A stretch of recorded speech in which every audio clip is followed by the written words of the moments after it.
हाँ कोई नहीं देखेगा। 6.4 क्वेश्चन नंबर फर्स्ट स्टार्ट है ना। ठीक है, देखो क्या कहता है। इससे पहले हम एक छोटा सा कॉन्सेप्ट सीख लेते हैं, थ्योरम बाद में सिखाई जाएगी, पहले एक छोटा सा कॉन्सेप्ट सीख लें। क्या कहना चाह रहा है, दो ट्राइंगल होंगे हमारे पास, एक ट्राइंगल का नाम है ABC, एक ट्राइंगल का नाम है PQR। गिवन क्या रहेगा इस बार आपको, इस स्टेटमेंट में ये गिवन रहेगा कि ABC जो ट्राइंगल है वो PQR के सिमिलर है। थ्योरम कटी हुई है पर एक्सरसाइज आ रही है, तो इसका मतलब हमें सीखना पड़ेगा। नॉर्मली क्या कहता है कि दो ट्राइंगल हैं, दोनों के दोनों सिमिलर हैं, ऐसा आपको गिवन में मिलेगा। ठीक है, इसका मतलब क्या होता है, साइडों का प्रोपोर्शन हो सकता है ना, या फिर सारे एंगल आपस में बराबर हो सकते हैं।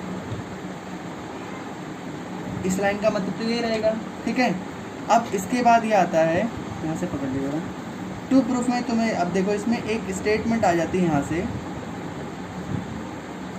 जहाँ पर जब भी दो ट्राइंगल सिमिलर होते हैं तो उन दोनों ट्राइंगल का जो ABC का एरिया होता है, मतलब जब भी दो ट्राइंगल सिमिलर होंगे, ये गिवन है, तो area of triangle ABC and area of triangle PQR दोनों का जो रेशो होता है वो कितना होता है, इन्हीं साइडों के, ये जो साइड्स के प्रोपोर्शन होते हैं इनके स्क्वायर के बराबर होता है। इनके बराबर होता है, समझ में आ गई बात। गिवन क्या होता है, जब दो ट्राइंगल सिमिलर हों और अगर इनके एरिया के बारे में जिक्र आ जाएगा तो इनका जो एरिया होगा दोनों ट्राइंगल का वो इनके कॉरस्पॉन्डिंग साइड्स के स्क्वायर के बराबर होता है। बात समझ में आ गई, क्लियर है। ठीक, अब हम क्वेश्चन पे चलते हैं।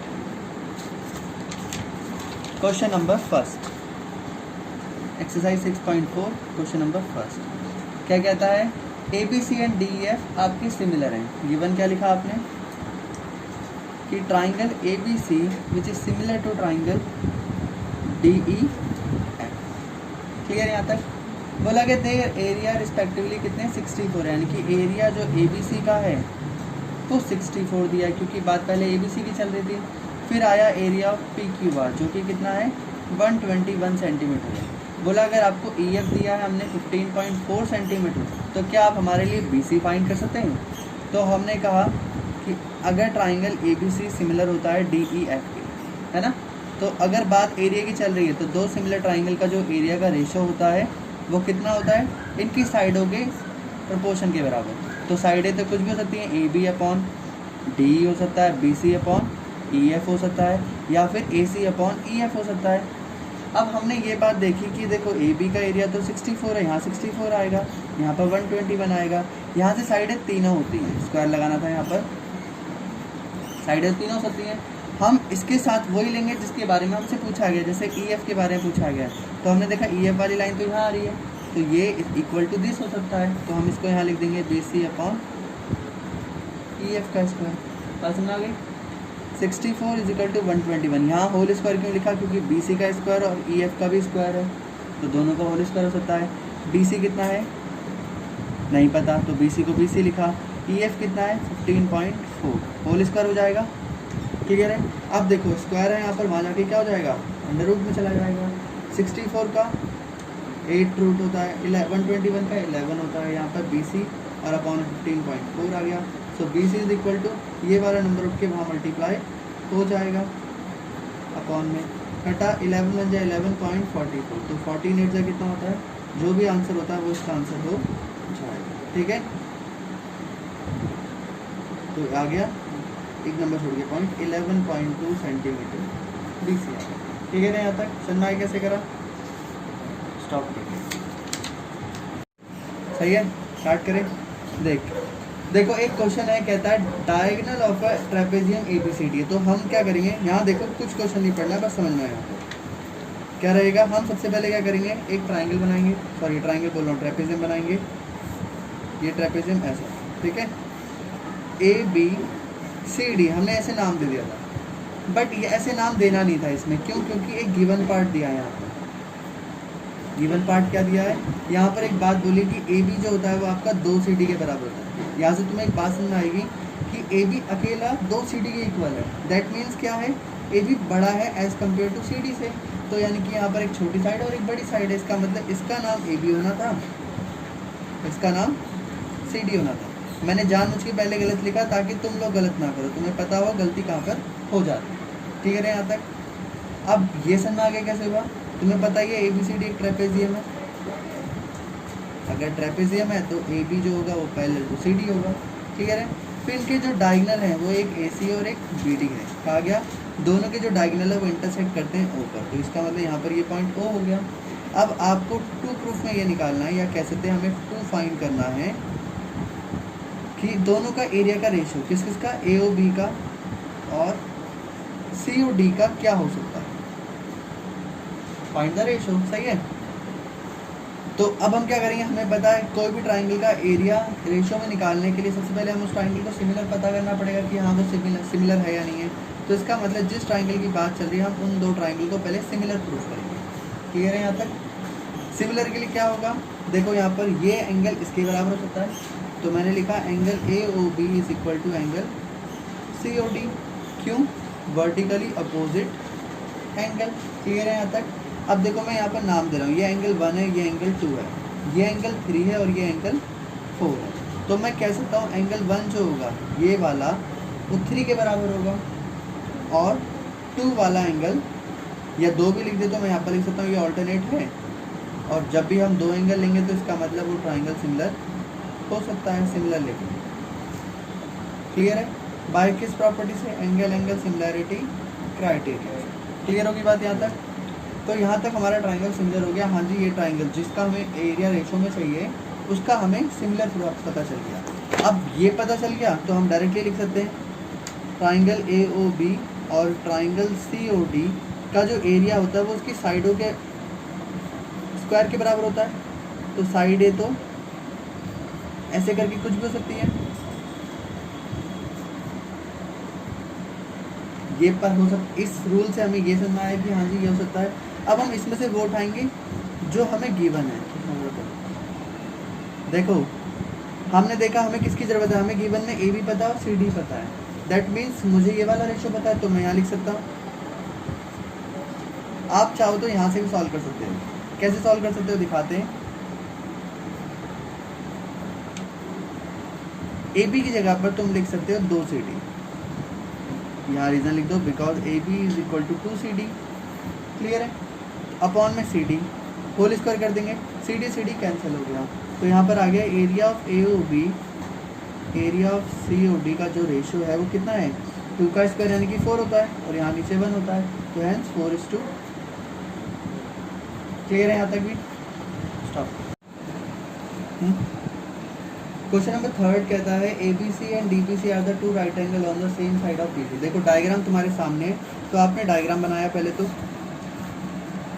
ABCD इनके डायगोनल होंगे, O पे बाइसेक्ट कर रहे हैं। यहाँ से क्वेश्चन स्टार्ट होता है। गिवन पार्ट में कहा गया ABC and DBC are the 2 triangle on the same base. देखो यहाँ पर एक ABC ट्राइंगल घेरा और एक आपका है BDC ट्राइंगल। कौन सा है, BDC ट्राइंगल। ये रहा आपका। कहा गया दोनों के दोनों बेस BC पे बन रहे हैं, ठीक ही है। आगे कहा गया आपको सिर्फ इतना प्रूफ करना है, तो प्रूफ करना है आपको यहाँ पर कि जो एरिया ऑफ ABC होता है और एरिया ऑफ DBC होता है वो किसके बराबर होना चाहिए, OA अपॉन में OD के बराबर होना चाहिए। देखो हम यहाँ पर दोनों ट्राइंगल को सिमिलर नहीं करेंगे। क्यों नहीं करेंगे, क्योंकि ABC की साइड जो है वो इससे मैच ही नहीं कर रही, तो सिमिलर करने का कोई फ़ायदा नहीं। जैसे देखो पीछे दिखाते हैं, हमने यहाँ पर हमसे बोला गया था कि बताओ कि इन दोनों के एरिया का रेशियो कितना होगा, बट हमने ये देखा कि जो AOB और COD उसके अंदर ये कॉरस्पॉन्डिंग साइड्स मैच कर रही है, तब तो सिमिलर निकालने के बाद प्रपोर्शन लिखने का मतलब ही बनता है। बट यहाँ पर मुझे दिखा जो हम ट्राइंगल ले रहे हैं उसके अंदर ये कॉरस्पॉन्डिंग साइड तो आ ही नहीं रही है, तो इसको सिमिलर करने के बाद भी ये तो आने वाला नहीं है, तो इसको हम कुछ अलग टाइप से करेंगे। समझ में आया कि हम इसमें टाइप क्यों बदल रहे हैं अपना। हमने क्या करा, सबसे पहले एक कंस्ट्रक्शन करेंगे। ये क्वेश्चन इंपॉर्टेंट हो जाता है यहाँ पर आकर। सबसे पहले हम एक मान लो एक हमने परपेंडिकुलर लिया, इसका नाम है AM, तो हम लिखेंगे यहाँ पर AM, draw AM perpendicular to BD। हाँ, यहाँ पर इसका नाम D है, इसका नाम C, तो हम ले रहे हैं BC पर परपेंडिकुलर। ठीक है। एक और चीज़ लेंगे, एक तो हमने इस ट्राइंगल के लिए परपेंडिकुलर लिया, फिर हम लेंगे एक इस ट्राइंगल के लिए भी, जिसका नाम लिखेंगे हम एन, ये भी परपेंडिकुलर है, तो डी एन भी परपेंडिकुलर किस पर, बी सी पर। क्लियर है? हाँ यहाँ तक। अब एरिया ऑफ हम निकालेंगे किसका, ए बी सी का, जिसका एरिया हमसे पूछ रहा था। Area of A B C कितना हो सकता है, 1/2 बेस इंटू हाइट हो सकता है ना। अकॉर्डिंग टू क्वेश्चन, जब ट्राइंगल ए बी सी ये है हमारा, तो हाइट हो जाएगी ए एम और बेस हो जाएगा आपका बी सी। क्लियर है यहाँ तक? This is the A B C triangle equation. Clear है यहाँ तक? अगला भी देख लेते हैं यहीं पर, area of triangle B D C. अगला हमको बी डी सी चाहिए था। बी डी सी कितना होगा, खुद से दिमाग चलाओ। तो देखो बेस तो यही रहेगा बी सी, और हाइट कितनी रहेगी, डी एन रहेगी।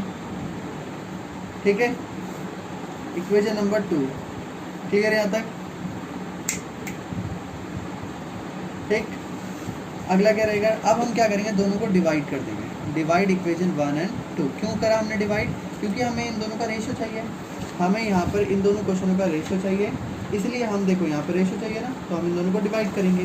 तो लिखा इक्वेशन 1 और 2, area of A B C upon में area of B D C is equal to कितना हो सकता है, ऊपर half A B A M into में बी सी हो जाएगा, नीचे half into D N into B C हो जाएगा। हाफ से हाफ कैंसिल, बी सी से बी सी कैंसिल, तो हमारा आंसर यहाँ तक आ गया कि जो ए बी सी और बी डी सी का रेशियो है वो आपका ए एम अपॉन में डी एन के बराबर होता है। This is the equation number 3। Clear है यहाँ तक? बट हमारा आंसर अभी भी सेटिस्फैक्शन वाला नहीं आया, क्योंकि हमें इन दोनों का ratio O A upon O D में चाहिए, बट यहाँ तो कुछ और आ गया। इसका मतलब अब हम क्या करेंगे, तो एक बार छोटा सा मार्क कर लेते हैं। ए एम कहाँ पर आ रहा है, ये है, दिख रहा है। डी एन कहाँ पर आ रहा है आपका, यहाँ पर आ रहा है। तो हमने ये मिलता जुलता एक छोटा सा ट्राइंगल बनाया, दिख रहा है, जिसको हम सिमिलर प्रूफ करने वाले हैं। इन ट्राइंगल ए एन ओ, ये डायग्राम दिखना चाहिए, and triangle D N O ले लिया हमने दोनों। देखो दोनों ध्यान से देखना, तो आपको समझ में आएगा कि जो एंगल ए ओ एम है, मतलब ये वाला एंगल, इसके अपोजिट एंगल हो जाएगा, is equal to angle D O N. क्यों, वर्टिकली अपोजिट एंगल। क्लियर है? अगला देखो एम पे 90 बन रहा है, तो angle M is equal to angle N हो जाएगा। क्यों हो जाएगा, ईच 90 हो जाएगा। तो ए एम ओ जो होगा वो किसके होगा, सिमिलर डी। अब देखो मैं नाम भी अकॉर्डिंग लिखूँगा, देखो एम के साथ में एन लिखूँगा, ओ वाला ओ के इक्वल है। तो समझ आई बात कैसे करा, bye angle angle similarity criteria हो जाएगा। अब हमारे पास दोनों ट्राइंगल सिमिलर हो गए। अब हमें पता है जब दो ट्राइंगल सिमिलर होते हैं तो ए एम अपॉन में D N is equal to O A upon D O, O A upon D O, या फिर हम ये भी कह सकते हैं एम ओ अपॉन में एन ओ। ये होता है बाई सिम्प्लिसिटी। अब हमें क्या चाहिए, ए एम और डी एन किसके इक्वल हो गया, यही तो चाहिए था ना हमें। तो हमने यहाँ से प्रूफ कर दिया कि ये दोनों का रेशियो बराबर होता है। इसको लिख दो इक्वेशन नंबर 4। अब लिख सकते हो substitute equation number 4 in equation number 3।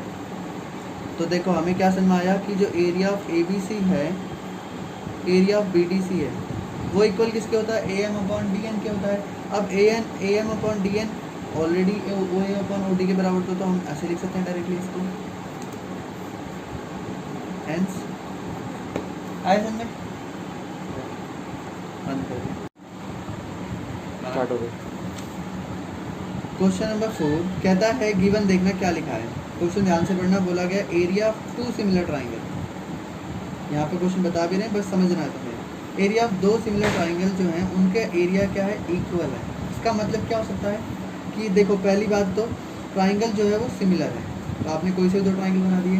Suppose आपके पास है एक ए बी सी और एक है आपके पास पी क्यू आर है। यहाँ तक दोनों ट्राइंगल सिमिलर है, पहली बात,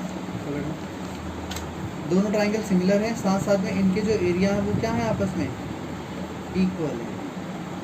ठीक है, यहाँ तक टू प्रूफ क्या करना है, टू प्रूफ ये क्या करना है कि जो ट्राइंगल आपके सिमिलर हैं वो आपके कॉन्ग्रुएंट भी होने चाहिए। तो प्रूफ पर आते हैं। ठीक, कैसे करेंगे, ध्यान सुना। जब भी हमें पता है जब 2 ट्राइंगल सिमिलर होते हैं, जब 2 ट्राइंगल सिमिलर होते हैं तो जो उनका एरिया होता है वो किसके बराबर होता है? उनकी साइडों के स्क्वायर के बराबर होता है।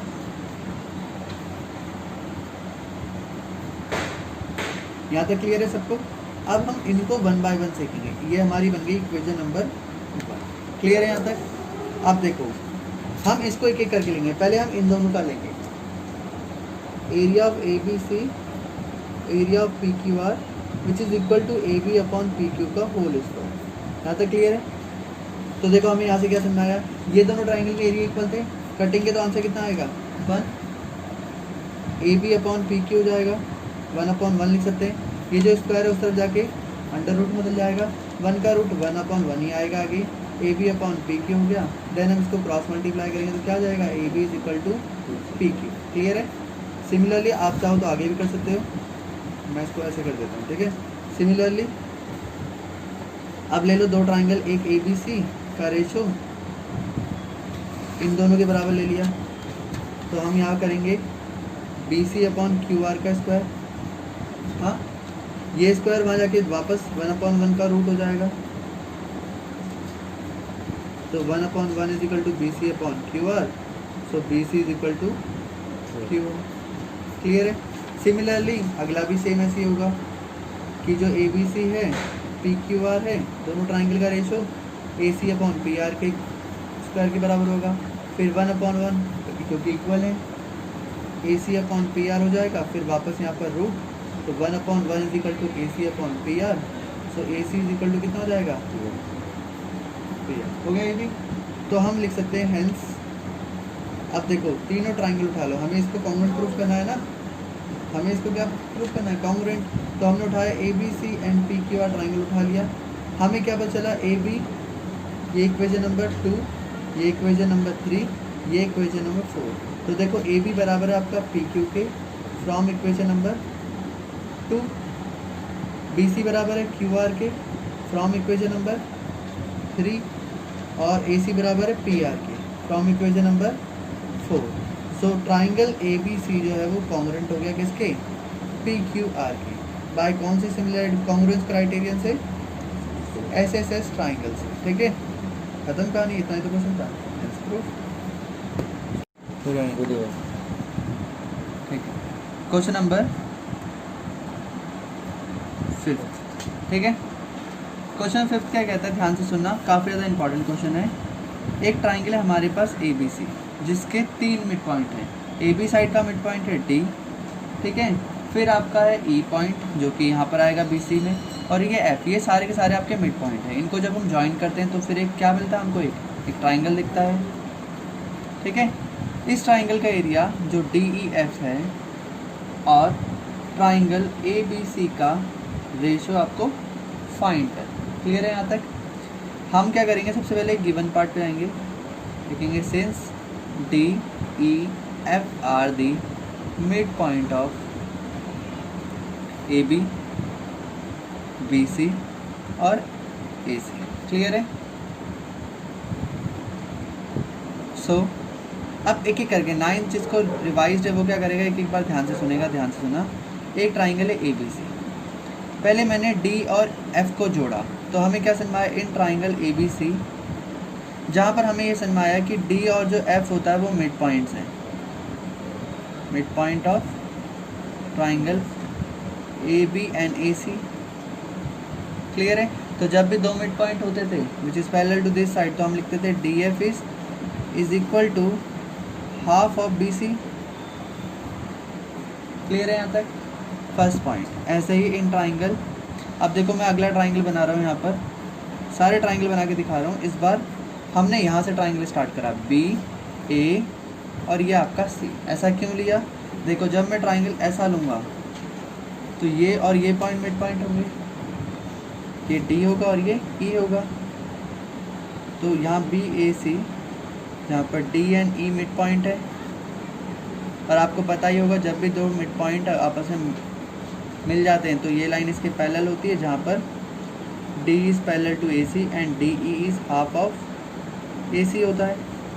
एंड सिमिलरली अगला जो है वो ई एफ होगा। हमने ये ले लिया, ये ले लिया, अब हम ई एफ भी लेंगे। ई एफ किसका हाफ हो सकता है? ए सी का। Equation number second, equation number third. Clear है यहाँ तक? यानी कि हमें यहाँ से क्या मिला इक्वेशन 1 एंड 2 एंड 3 से, अगर मैं छोटी सी कैलकुलेशन की बात करूँ तो हमें कंक्लूजन ये मिला है कि जो डी एफ है वो हाफ होता है बी सी का, डी ई होता है वो होता है हाफ होता है ए सी का, और जो हमारा ई एफ है वो है आपका हाफ ए सी का। क्लियर है यहाँ तक? हाँ, अब देखो हम ट्राइंगल लेते हैं, हमें कौन से दो ट्राइंगल चाहिए? देखो अब मैं एक ट्राइंगल ले रहा हूँ, in triangle A B C, in triangle D E F and triangle. देखो तुम क्या करोगे, तुम दो ट्राइंगल लो, कौन कौन से? ये वाला ट्राइंगल दिख रहा है A B C and triangle A D F. देखो हमने क्या लिया, एक छोटा सा ट्राइंगल लिया, दिख रहा है? ये ट्राइंगल क्या है, किसके सिमिलर? ए बी सी के सिमिलर। कैसे करेंगे? देखो एंगल और एंगल ए कॉमन हो जाएगा। क्लियर है यहाँ तक? और ये जो एंगल डी होगा वो एंगल किसके बराबर होता है? बी के। एंगल, इस एंगल का D part A D F है, ये एंगल डी जो होगा, या कह सकते हैं ए डी एफ ले सकते हैं यहाँ पर, ये बराबर होगा किसके? एंगल बी के। क्यों होता है ऐसा? कॉरस्पॉन्डिंग। क्लियर है? इससे क्या होगा, आपका ये ट्राइंगल जो है वो सिमिलर हो जाएगा किसके? ए डी एफ बराबर हो जाएगा आपका ए बी सी के, by angle angle similarity criteria. हो गया यहाँ तक? अब मैं क्या लिख सकता हूँ डायरेक्टली, ए डी जो एफ है आपका और जो ए बी सी का रेशियो है वो इनकी साइडों के प्रोपोर्शन हो सकता है। साइडें कौन कौन से लूँगा मैं? मैंने कहा देखो मैं ले लेता हूँ एक डी एफ, इसकी साइड, और इसकी साइड कितनी हो जाएगी? बी सी हो जाएगी। अब मुझे पहले ही पता है जो डी एफ होता है वो हाफ ऑफ बी सी होता है, या ये कह सकते हैं जो बी सी होता है वो 2 डी एफ के बराबर होता है, और जो ए सी होता है वो 2 डी ई के बराबर होता है, और जो ए सी होता है यहाँ पर भी ए सी, डी वाला ना ए सी, और जो आपका ई एफ है वो आपका ए बी है, या आप ए बी जो है अब आपका 2 ई एफ के बराबर। ये भी तो निकल सकते हैं ना यहाँ से कंक्लूजन। तो यहाँ पर लिख दिया, यानी कि डी एफ जो है वो हमारा कितना हो सकता है, यानी कि मैं बी सी जगह पे क्या लिख सकता हूँ? 2 डी एफ।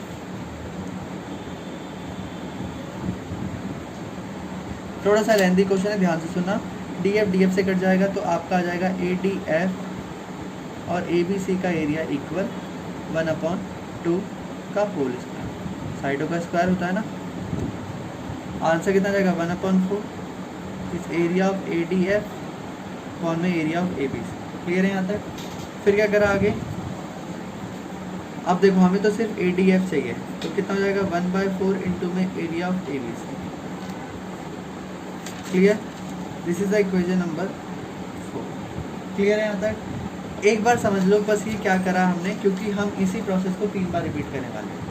हमने ये वाला ट्राइंगल लिया ऐसे वाले में, फिर हम लेंगे ये वाला ट्राइंगल जो कि किसके सिमिलर होगा? इसके सिमिलर होगा। फिर हम लेंगे तीसरा वाला, ये हमेशा सेम ही एंगल रहेगा। अब की बार ये एंगल इसके कॉरस्पॉन्डिंग हो जाएगा, ये वाला कॉमन हो जाएगा, फिर ये वाला एंगल इसके कॉरस्पॉन्डिंग हो जाएगा, और ये एंगल कॉमन हो जाएगा। फिर हम तीनों में ही ऐसे 1/4 ए बी सी लिख देंगे। क्लियर होगी बात यहाँ तक? देख लेते। देखो नेक्स्ट है हमारा, मैं डायग्राम दोबारा से बना लेता हूँ। A B C D E F, ठीक है। और नेक्स्ट पार्ट में हम ले रहे हैं area of in triangle B D E, यानी कि ये वाला part, and triangle A B C, ठीक है। एंगल बी और एंगल बी कॉमन होगा, ठीक। और एंगल बी डी ई दिख रहा है, ये वाला एंगल किसके बराबर होगा? बी ए सी के होगा। क्यों होगा? Corresponding angle. क्लियर है? सो बी डी ई जो होगा आपका सिमिलर होगा किसके? बी ए सी के। क्लियर है यहाँ तक? बाय कौन से एंगल से? एंगल एंगल सिमिलरिटी क्राइटेरियन से। अब हम यहाँ लिख सकते हैं जब दो ट्राइंगल सिमिलर होते हैं तो इनका जो एरिया का रेशियो होता है वो क्या होता है? साइड के अपॉन। तो देखो डी ई अपॉन में ए सी। डी ई क्यों ले रहा हूँ? क्योंकि हमें डी ई का ही प्रोपोर्शन पता है। जहाँ पर हमें पता है कि जो ए सी होता है आपका 2 ए ई होता है,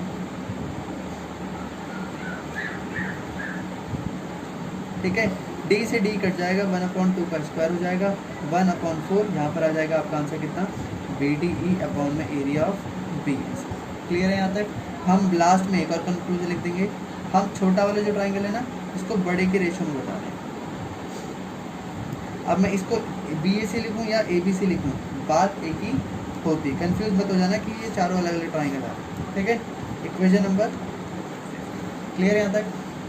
नेक्स्ट पार्ट देखो, अब हम लेंगे ये छोटा वाला पार्ट, इसका नाम क्या है, CEF एंड ट्राइंगल CA और ये P,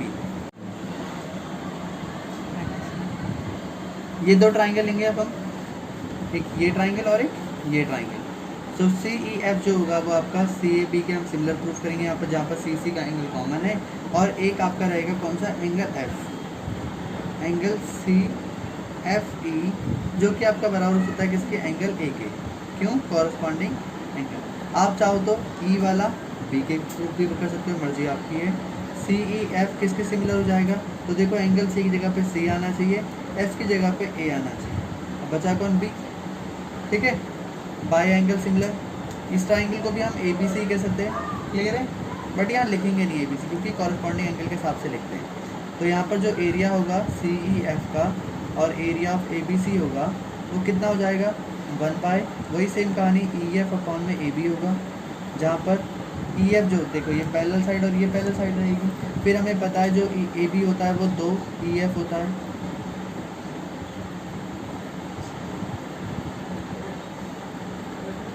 फिर एरिया ऑफ जो CEF होगा वो कितना हो सकता है, वो EF CF कट गया, 1 अपॉन ये स्क्वायर आना था, यहाँ पर भी स्क्वायर आना था, तो ये 1/4 हो जाएगा। फिर एरिया ऑफ जो CEF होगा वो कितना हो जाएगा, 1/4 एरिया ऑफ ABC हो जाएगा। इक्वेशन नंबर 6, यहाँ तक क्लियर है? प्रोसेस तो हमने एक ही करी है, बस उसी को रिपीट मारा 3 बार, ठीक है, ठीक है। अब ध्यान से सुनना, यहाँ आगे लिखते हैं। अब देखो ये जो ट्राइंगल ABC बनता है वो कैसे कैसे बनता है, ध्यान से सुनना। ये जो ट्राइंगल ABC है वो कैसे कैसे बना होगा, ये D और F, ये E आपका, देखो ध्यान से, ABC जो है वो इक्वल किस किस के है, जब मैं ये छोटा वाला पार्ट का एरिया क्या नाम है इसका, ADF, प्लस फिर ये छोटा वाला पार्ट क्या नाम है इसका, BDE, प्लस ये छोटा वाला क्या नाम है इसका, CEF, प्लस एरिया ऑफ कौन सा वाला, पूरा कवर होना चाहिए, हाँ, ये वाला ट्राइंगल DEF। जब मैं इन पांचों पार्टों को ऐड करूँगा तब जाके ABC नजर आएगा। क्लियर होगी बात, समझ आ गया यहाँ तक? अब देखो ये जो ADF है अभी जो निकाला है मैंने कि ये ABC के 1/4 होता है, ये भी मुझे अभी निकाला है कि ये भी ABC का 1/4 होता है, ये भी ABC का 1/4 होता है, और DF मैंने निकाला है, क्लियर है। और ये आपका पूरा ABC ट्राइंगल है, क्लियर है। जब मैंने फिर आगे कैलकुलेशन करी तो मुझे ये बात समझ आई, 1/4 कितना होता है, 3/4 एरिया ऑफ ABC, क्लियर है। साथ में क्या बच जाएगा, एरिया ऑफ DEF बच जाएगा, क्लियर है। फिर मैंने क्या करा, DEF को एक ही तरफ रखा, ABC सेम है तो मैंने इसको भी वहाँ भेज दिया, क्या बन जाएगा, ABC एरिया में से ये वाला प्लस है, यहाँ जाके वहाँ जाएगा तो माइनस हो जाएगा, ठीक है। अब देखो सॉल्व कैसे करेंगे, ABC यहाँ भी है, ABC यहाँ भी है, तो कॉमन निकाल दो, निकाल दिया। इसकी टीम में क्या बचेगा, 1, यहाँ से। अब देखो एलसीएम लेंगे, 4 यानी कि 4 में से 3 जाएगा, अपॉन में 4, यही आ जाएगा आंसर, इनटू में area of ABC is equal to area of D, ये आपका DEF के बराबर होता है।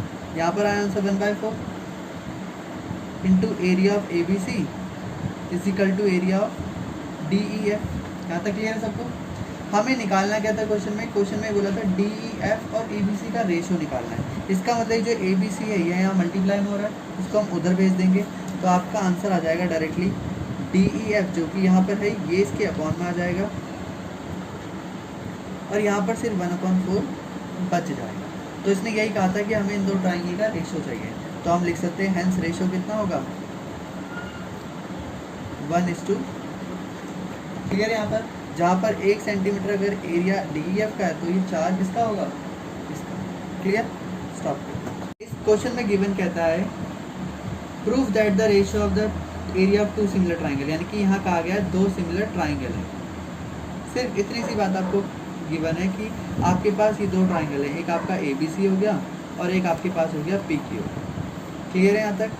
और आपको कहा गया ये दोनों सिमिलर है, तो आपका ये गिवन पार्ट आ गया। सिमिलर का मतलब क्या होता है कि इन दोनों के जो एरिया हैं वो आपके रेशियो के बराबर हो सकते हैं, स्क्वायर के रेशियो हो सकते हैं।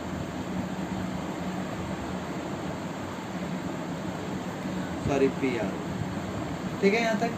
अब आपको टू प्रूफ करने के लिए क्या दिया उसने, उसको पता था ये रीज़न आपको, ये आपको पता है, तो उसने आपको ये ना दिए, ये ना देकर क्या दे दिया, बोला PQR जो आपका होगा वो आपकी कॉरस्पॉन्डिंग मीडियन के बराबर होगा। जहाँ पर मीडियन क्या है, ये है। जहाँ पर बोला गया ये आपका, जहाँ पर ये है आपका कि AM and PN are the median, क्या है आपके मीडियन ऑफ ट्राइंगल ABC, एक ABC का और एक ट्राइंगल आपका PQR।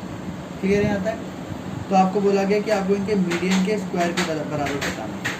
तो दैट मीन्स ABC का जो एरिया है वो इसका मीडियन AM है ना, तो AM के स्क्वायर के बराबर होगा, ये वाला PN के स्क्वायर के बराबर। क्लियर है यहाँ तक? अब हम आते हैं वापस प्रूफ पर।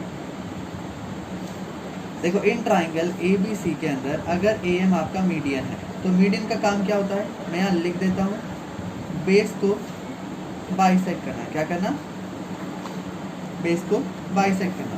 मतलब क्या होता है इसका बाइसेक्ट का मतलब कि जो BM होगा और CM होगा वो दोनों इक्वल हो जाएंगे।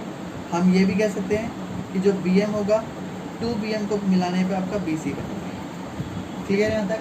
ऐसे ही similarly in triangle PQR, PN आपका मीडियन है, जहाँ पर QN जो होगा वो आपका इक्वल होगा किसके, NR के। ठीक है यहाँ तक? और ये भी कह सकते हैं जो छोटा वाला पार्ट है, यानी कि दो QN जो होगा वो आपका QR के बराबर, इक्वेशन नंबर 1 और इक्वेशन नंबर, सॉरी इसको 1 ले लेते हैं, इसको 2 और इसको। क्लियर है यहाँ तक? इतना ही काम करना था, ज़्यादा नहीं करना था इसमें। वापस आओ, अब आप क्या करोगे, सबसे पहले एक छोटा ट्राइंगल लोगे, ये वाला दिख रहा है। पहली बात तो ये है, यहाँ पर छोटी सी बात गिवन में और लिख लो यहाँ पर कि ये जो ट्राइंगल है वो आपके सिमिलर थे। क्या थे? सिमिलर का मतलब क्या था, साइडें प्रोपोर्शन में होती है। पहली बात तो कि साइडें प्रोपोर्शन में होंगी। दूसरा ये कि आपका एंगल B एंगल Q के बराबर होगा, एंगल A आपका एंगल P के बराबर होगा, एंगल C आपका एंगल R के बराबर। ठीक है? या चाहो तो आप यहाँ लिख भी सकते हो, इन ट्राइंगल, ये दोनों आपके ट्राइंगल सिमिलर हैं, ABC और PQR। जहाँ इसका मतलब क्या होगा, जो AB होगा वो सारे आपस में कॉरस्पॉन्डिंग साइड्स आपकी इक्वल होंगी। ये एंगल A आपका एंगल P के बराबर, एंगल B आपका एंगल Q के बराबर, एंगल C आपका आगे। सिर्फ टेबल तक ही आना चाहिए। हाँ ठीक है, हो गया यहाँ तक? अब आप क्या करोगे, एक छोटा सा ट्राइंगल लोगे जिसका नाम है ABM और PQN। हमने एक छोटा ट्राइंगल क्यों लिया, क्योंकि देखो ये AM जो साइड है मैच करूँगा और PN को यहाँ मार्क करूँगा, तो ये देखो एक छोटा ट्राइंगल ये आएगा निकल कर, या फिर ये आएगा। दोनों का मतलब सेम ही है, ये वाला पार्ट लो या ये वाला पार्ट लो, मतलब एक ही है। तो हमने ये वाले उठा लिए जो डार्क कर रखे हैं यहाँ पर, उठाए। तो देखो हमें क्या समझ आया कि AB/PQ। ठीक है, यहाँ तक देखो, जब ये दोनों ट्राइंगल सिमिलर होंगे तो ये साइडें आपस में प्रोपोर्शन बराबर होगी। मैंने पहले ही कहा था, मैं चाहूँ तो यहाँ पर किसी को भी डबल या हाफ कर सकता हूँ, रेशो तब भी सेम ही रहेगा। अब मुझे पता है हाफ BC किसका होता है, BC का हाफ क्या हो सकता है, BM हो सकता है। तो यहाँ से मुझे एक चीज़ मिल जाएगी कि जो AB होता है PQ के बराबर होता है, BM जो होता है वो किसके बराबर होता है, QN के बराबर होता है। ये इक्वेशन नंबर 4 हो जाएगी, जिसको मैं यहाँ एज इट इज़ कॉपी मार दूँगा। AB के प्रपोर्शन PQ और BM के प्रपोर्शन क्या रहेगा, QN। क्लियर है यहाँ पर? फ्रॉम इक्वेशन नंबर कैसे आया, ऊपर वाली इक्वेशन जो सिमिलर के कॉरस्पॉन्डिंग साइड से उसमें बीच वाले को हाफ कर दिया। ठीक है यहाँ तक? अब एंगल B जो है वो एंगल Q के बराबर है, गिवन था। और यहाँ से मुझे क्या मिला, ABM जो कि सिमिलर होगा किसके, PQN के। बाय कौन से एंगल से, SAS सिमिलरिटी क्राइटेरिया। ऐसा करने से होगा क्या, ऐसा करने से हमें एक बात समझ में आ जाएगी कि जो हमारा ए बी सी, देखो ये दोनों ट्राइंगल सिमिलर हो गए, तो area of A B M, area of P Q N आपके किसके बराबर हो सकता है, A B upon P Q के स्क्वायर के बराबर और B M upon Q N के स्क्वायर के बराबर। क्लियर है यहाँ तक। अब उठाओ फ्रॉम इक्वेशन नंबर 1, ये जो पहली इक्वेशन हमारी ये पहली आ रही थी कि ए बी सी और पी क्यू आर जब आपका सिमिलर ट्राइंगल होता है तो area of A B C जो which is equal to area of P Q R होता है, वो आपके कॉरस्पॉन्डिंग साइड्स के बराबर होते हैं, ए बी अपॉन में पी क्यू का स्क्वायर हो सकता है। क्लियर है। हमने यहाँ से एक और चीज़ निकाली कि जो ए बी और पी क्यू का स्क्वायर है वो आपका बी एम और क्यू एन के भी हो सकता है फ्रॉम इक्वेशन नंबर 1 एंड 5। इन दोनों इक्वेशन से हमने कंक्लूजन निकाली कि ये इसके बराबर है और ये वाला इसके बराबर भी है, तो मैं कह सकता हूँ कि जो area of A B C है पी क्यू आर है। देखो एक और पॉइंट आ सकता है यहाँ से, A B M P Q N जो होगा आपका वो A B upon P Q के बराबर होगा, D M upon Q N के बराबर होगा और एक A M upon P N के बराबर होगा। ठीक है। और ये देखो ये वाला जो रेशियो है वो इसके बराबर भी है, इसके बराबर भी है, और यहाँ पर समझ में आएगी जो triangle A B C P Q R होता है वो A B upon P Q के बराबर भी होता है। तो मैं लिख सकता हूँ ए बी सी और पी क्यू आर जो होता है वो ए बी और पी क्यू के बराबर होता है फ्रॉम इक्वेशन नंबर 1। फिर से हमने ये कैलकुलेशन देखी, जो ए बी होता है वो आपका ए एम अपॉन, चलो बी एम ले लिया, यहाँ पर एक और लिख दो, A M upon P N का भी स्क्वायर हो सकता है। ठीक है। यहाँ से क्या समझ आया हमें कि जो ए बी सी और पी क्यू आर है इसका मतलब ए एम और पी एन के स्क्वायर के बराबर भी हो सकता है। इसी को स्टेटमेंट में कन्वर्ट कर देना, the ratio of A B C and P Q R is equal to the square of their corresponding median. Clear होगी बात। देखो इस क्वेश्चन में गिवन क्या कहता है, सबसे आसान क्वेश्चन है, बस छोटी सी बात समझनी है। बोला गया एक स्क्वायर है, क्या बोला गया, एक स्क्वायर है। बोला एक ट्राइंगल तो स्क्वायर की साइड पे बन रहा है, और ये कैसा ट्राइंगल है, ये इक्विलेटरल ट्राइंगल है, मतलब ऐसा ट्राइंगल जिसकी तीनों साइडें बराबर होती हैं। और ये देखो एक ट्राइंगल बन रहा है आपका स्क्वायर की साइड पर। क्लियर है। और एक स्क्वायर का ये डायगोनल है, दिख रहा है। इस डायगोनल को बेस मानकर एक और इक्विलेटरल ट्राइंगल, ये भी आपका एक इक्विलेटरल ट्राइंगल, यानी कि इसकी साइड भी सेम होगी। हाँ, तो हम नाम देते हैं इसको ए बी सी डी ई और ये आपका एफ बन गया। यहाँ पर कहा गया कि जो एरिया ऑफ, देखो लिखा है यहाँ पर, prove that the area of equilateral triangle describe on the one side of square, यानी कि जो स्क्वायर की साइड पे बन रहा है वो आपका equal to the half of the area of equilateral triangle describe on the side of diagonal. इसका मतलब ये कहना चाह रहा है कि ए बी सी जो साइड वाला जो एरिया ट्राइंगल का एरिया है वो हाफ होगा किसके, इसके डायगोनल के एरिया के बराबर। तो हमें ये स्टेटमेंट प्रूव करनी। क्लियर होगी बात। अब आते हैं क्वेश्चन पे। यहाँ तो हमें प्रूफ भी नहीं दे रखा, कुछ नहीं दे रखा, तो मैं एक छोटी सी बात देख लेता हूँ। हमें ये पता होना चाहिए जो इक्विलेटरल ट्राइंगल होता है उसके सारे एंगलों का सम कितना, सारे एंगलों का जो सारे एंगल होते हैं वो 60-60 के होते हैं। इतनी बात तो क्लियर है ना। कोई भी इक्विलेटरल ट्राइंगल है उसके सारे एंगल 60 के होंगे। तो मैं ये कह सकता हूँ कि अगर मैं इन दोनों ट्राइंगल को पहले सिमिलर प्रूफ करूँ, इन दोनों को, तो मैं लिख सकता हूँ इन ट्राइंगल दोनों को पहले चेक करूँगा तो बताऊँगा एंगल ए जो होगा वो बी के बराबर होगा, क्यों, ईच 60 डिग्री। ऐसे ही एंगल सी होगा वो एंगल डी के बराबर होगा, क्यों, ईच 60 डिग्री। तो फिर मैं कह सकता हूँ ए बी सी जो होगा वो सिमिलर हो सकता है बी एफ डी के बाय एंगल सिमिलैरिटी क्राइटेरिया। तो इसका मतलब जो area of A B C होगा और area of B F D होगा वो आपका इनकी साइडों के स्क्वायर के बराबर हो जाएगा।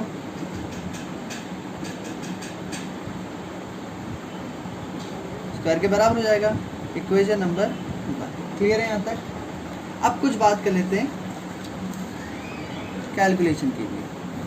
साइड तक तो लिया है, अब साइड है अपॉन में फ्रैक्शन में कैसे सॉल्व होंगी वो देख लेते हैं। देखो सबसे पहले let the side of square. Square की साइड मुझे नहीं पता तो मैं क्या मान लूँगा, ये x हो गया, ये भी x हो गया, ये भी x हो गया और ये भी x हो गया। साइड पे बन रहा है इक्विलेटरल ट्राइंगल, तो ये साइड अगर इक्विलेटरल ट्राइंगल की x है तो ये भी x हो जाएंगे सारे के सारे। ठीक है। इसके बाद देखो ये डायगोनल था। अब इस डायगोनल की अगर कोई ये निकाल देगी इस डायगोनल की लेंथ कितनी होगी, तो मैंने कहा अगर मैं इसको नाम देता पहले वाला ए बी डी और ये आपका ई, तो मुझे समझ में आई ये BED क्या बन रहा है, राइट एंगल ट्राइंगल है, राइट एंगल ट्राइंगल बन रहा है, बन तो नहीं होगी ना। तो देख BD का स्क्वायर जो होगा वो BE के और फिर प्लस DE के स्क्वायर के बराबर होगा। BD नहीं पता, ये तो निकालना है डायगोनल वाला हिस्सा कि ये कितना होगा। तो अगर ये भी x है और ये भी, तो ये x स्क्वायर और ये भी x स्क्वायर हो जाएगा, तो ये 2x स्क्वायर हो जाएगा। तो x स्क्वायर कितना होगा आपका, BD अपॉन 2 ऊपर स्क्वायर है ना।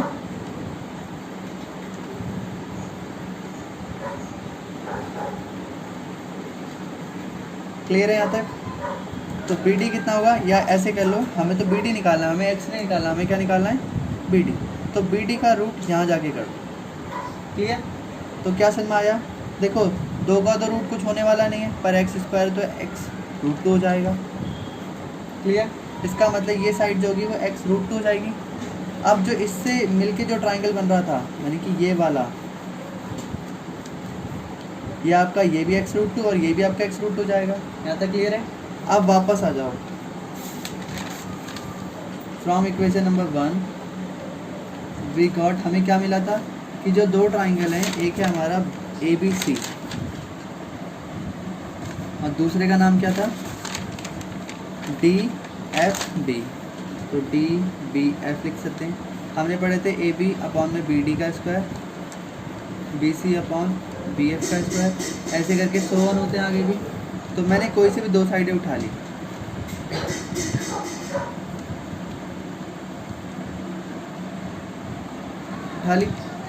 अब देखो AB कितना होता है, हमने पढ़ा था x होता है, और ये वाले इसकी साइड कितनी होती है, x रूट 2 का स्क्वायर कर देंगे।